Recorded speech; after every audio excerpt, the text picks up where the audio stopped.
صورت یوسف یہ بھی مکہ میں نبی علیہ الصلوۃ والتسلیم پر نازل ہوئی. نبی علیہ الصلوۃ والتسلیم مکہ میں ہی ہیں اور مکی لوگ جو آپ کی اپنی برادری کے لوگ ہیں، قریشی ہیں، آپ ہی کی مخالفت کر رہے ہیں. حسد ہے، تعصب ہے، جیلسی ہے کہ کیوں یہ آگے بڑھ رہے ہیں. تو بس سرداری کے چکر میں کہ بس سرداری میرے پاس رہے، مجھ سے چھن نہ جائے، قریش کے جو مختلف قبائل تھے وہ نبی علیہ الصلوۃ والتسلیم سے حسد کی بنیاد پہ آپ کے جانی دشمن بن گئے. تو ایسے سلسلے میں اللہ تعالی کی طرف سے جو غیبی مدد آتی ہے یا مستقبل کیسا ہے وہ سب سمجھانے کے لیے اللہ تعالیٰ نے یہ سورت نبی علیہ السلام پر اتاری کہ آپ کے بھائی ہیں.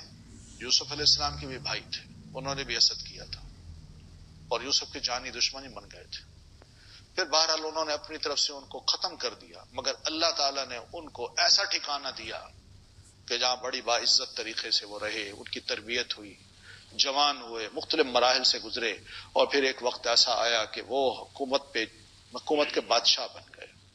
اور جب بادشاہ بنے تو کنویں میں پھینکنے والے جو لوگ تھے وہ ان کے سامنے عاجز بن کے بیٹھے ہیں. اور حضرت یوسف علیہ السلام چاہتے تو بالکل آنکھ کے اشارے سے ان کو ختم کروا سکتے تھے. یہی حال مکی لوگوں کا مستقبل میں ہوگا، اور یہی ہوا. آپ کی مخالفت کی، آپ کو مارنے کی کوشش کی گئی، آپ کو نکالا، اللہ نے آپ کو ٹھکانہ دیا مدینہ کا. بڑے اچھے مخلص انصاری مل گئے. پھر اس کے بعد جنگیں ہوئیں، جنگوں کے بعد آپ مکہ تشریف لائے، اس کو فتح کیا، اور فتح کرنے کے بعد وہی سردار قریشی سامنے کھڑے تھے. وہی تاریخ نے دہرایا. آپ یہ صورت ہے، اس میں بہت سے اور سبق بھی ہیں. بسم اللہ الرحمن الرحیم. الف لام را تلک آیات الکتاب المبین. یہ آیات ہیں ایک ایسی کتاب کی جو بالکل واضح ہے، جس میں کوئی الجھن نہیں، کوئی بھی ایسا مسئلہ نہیں جو بندہ کہے غیر واضح ہے. کوئی آیت، کوئی مفہوم، سوال ہی پیدا نہیں ہوتا. انا انزلناہ قرآنا عربیا، ہم نے اس قرآن کو قرآن عربی بنا کے اتارا ہے. لعلکم تعقلون، تاکہ تم عقل سے کام لو، تاکہ تم سمجھو. عربی میں قرآن، ظاہر ہے اللہ نے کوئی کتاب اتارنی تھی تو کسی زبان میں تو اتارنی تھی. اور مدینہ مکہ کے جو لوگ تھے وہ عرب تھے، اور نبی علیہ الصلوۃ والتسلیم انہی سے اٹھائے گئے. وہ بھی آپ بھی عرب تھے، قریشی تھے. تو جس زبان میں قرآن اترنا تھا وہ اسی زبان میں ہو جو آپ کی ہو، تاکہ آپ جس کو پہنچائیں تو وہ بھی وہی زبان ہو. تو اس لیے اللہ تعالیٰ نے قرآن کو واضح عربی زبان میں اتارا. لعلکم تعقلون، تاکہ تم عقل سے کام لو، سمجھو. یعنی اب قرآن کو اتارا ہے عربی زبان میں، اور خطاب ہے سب انسانوں کو کہ تم اب اس کو سمجھو اور سمجھ کے اس کے مطابق عمل کرو. کیونکہ بہرحال کوئی علم ہو چاہے کسی بھی زبان میں ہو، انسان اس کو سیکھتا تو ہے جو اس کے لیے مفید ہو. میں انگریزی کیوں سیکھتا ہوں؟ اس لیے کہ آج کل کے دور کی زبان ہے. اگر اس کو نہ سیکھوں تو میں پیچھے رہ جاؤں گا. کمپیوٹر کی لینگویج کیوں سیکھتا ہوں؟ اس لیے کمپیوٹر جب تک میں اس کو استعمال نہیں جانوں گا تو میں جاہل رہ جاؤں گا، بہت سی چیزوں سے محروم رہ جاؤں گا. تو ہر بندہ اپنی زبان چھوڑ کے دوسری زبان اس لیے سیکھتا ہے، ضرورت ہے. عربی زبان کو سیکھنا اس لیے ضروری ہے کہ ایک تو قرآن اللہ نے عربی زبان میں اتارا، دوسرا ہماری نجات کا دار و مدار اس قرآن کو سیکھنے پر ہے.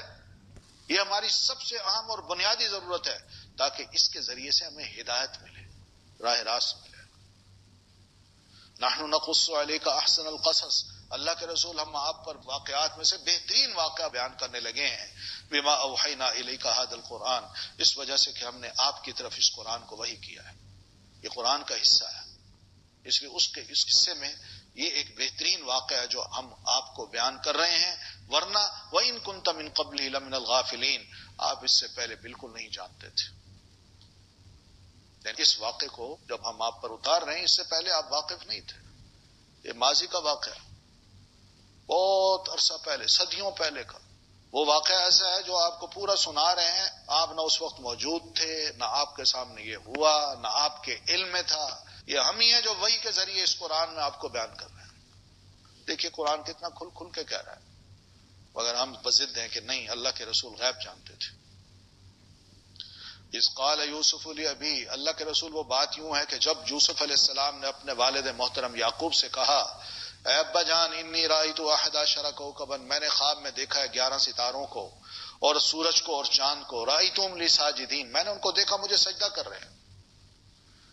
والد نے جب یہ خواب سنا تو فرمایا یا بنی، اے میرے بیٹے، لا تقصص رؤیاک، اپنے اس خواب کو اپنے بھائیوں کو مت بتانا، ورنہ فیکیدوا لک کیدا، تمہارے خلاف وہ چال کو چلیں گے، کہیں وہ یہ نہ سوچ لیں کہ یہ بڑا نیک بننے والا ہے۔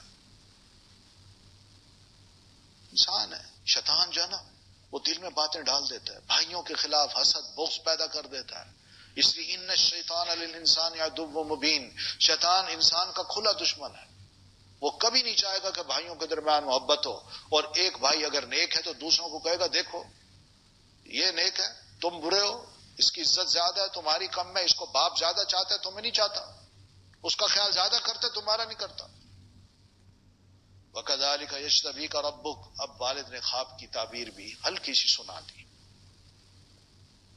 اور اسی طرح چن لے گا تمہیں تمہارا رب، وَيُعَلِّمُكَ مِن تَأْوِيلِ الْأَحَادِيثِ، اور تمہیں خوابوں کی تعبیر بھی سکھا دے گا، وَيُتِمُّ نِعْمَتَهُ عَلَيْكَ، اور تم پر اپنی نعمت بھی تمام کرے گا، یعنی تمہیں نبی بھی بنائے گا، وَعَلَىٰ آلِ يَعْقُوبَ، اور یعقوب کا، میں جو ہوں، میرا خاندان جو ہے، ان پر بھی اللہ اپنی نعمتیں پوری کرے گا، كَمَا أَتَمَّ عَلَىٰ أَبَوَيْكَ، جیسا کہ اللہ نے اس سے پہلے تیرے والدین اور اوپر دادا پردادا ان سب پر اپنی نعمتیں پوری کی جو ابراہیم تھے اور اسحاق تھے۔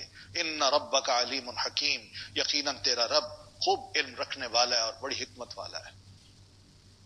تو والد نے یہ خواب سن کے بچے کو یہ دو نصیحتیں کر دی، اپنا خواب نہ بتانا، اور دوسرا یہ کہ انشاءاللہ مستقبل میں تیرے رب نے تمہیں چننا ہے اپنے کام کے لیے، اور اس نبوت سے سرفراز فرمانا ہے جو نبوت تیرے والد کو، تیرے دادا کو اور تیرے پردادا کو مل چکی ہے۔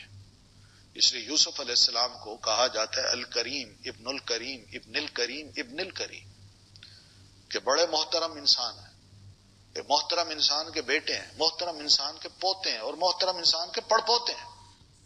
وہ کس طرح؟ یوسف ابن یعقوب ابن اسحاق ابن ابراہیم، یہ چاروں نبی ہیں، تو اس وجہ سے بڑا احترام ہے ان کا، بڑے معزز اور محترم ہیں۔ باقی خواب جو ہے اچھا خواب وہ بتانا چاہیے، مگر اس کو جو خیر خواہ ہو، اور ساتھ ساتھ یہ بھی کہ خواب کی تعبیر جانتا ہو، ہر ایک کو نہیں بتانا چاہیے۔ برا خواب ہو تو بالکل نہ بتائے، بس گھونٹ پی کے رہ جائے، کسی کو نہ بتائے، ذکر ہی نہ کرے، سوچے ہی نہ اس کے بارے میں۔ لقد